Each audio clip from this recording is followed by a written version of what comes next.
Day 265, Boredom's Blessing. One of my children came to me recently and said she was bored. My first thought was not that I needed to fix it.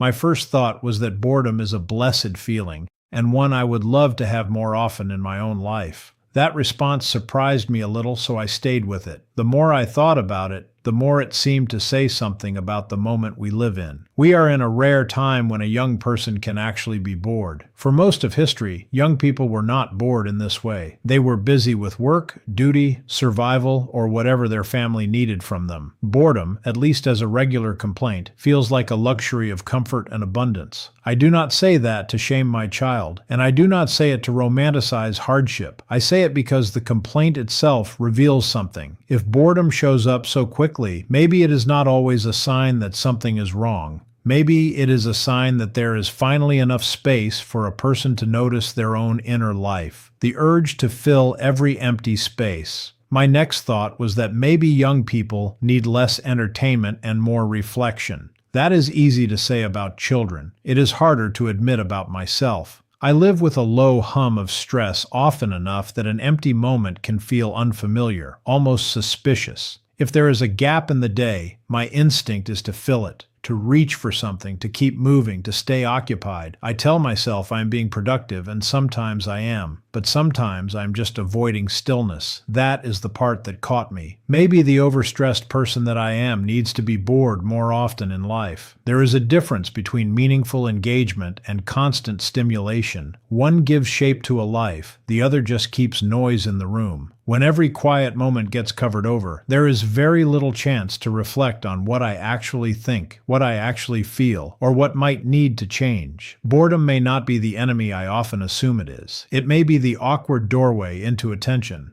What boredom might be trying to give us? When a child says, "I'm bored," the normal adult response is to solve the problem, offer an activity, turn on a screen, suggest a game, move things along. Sometimes that makes sense, but I wonder if we are too quick to rescue people from that feeling. If boredom is immediately removed, then reflection never has a chance to begin. Imagination never has to wake up. A person never has to sit long enough to ask, what do I want to do? What matters to me right now? What is this discomfort showing me? I am not trying to turn boredom into a grand spiritual practice. Sometimes boredom is just boredom, but even then, it may have something to teach. It may expose how dependent we have become on being entertained. It may show us how little practice we have with silence, patience, or thought. And maybe that is not only a problem for the young. Maybe adults need this even more. Maybe those of us who are overstressed, overbooked, and overfilled need a few more unclaimed minutes in our lives. Not because boredom is pleasant, but because it clears a little space. It is like opening a window in a stuffy room.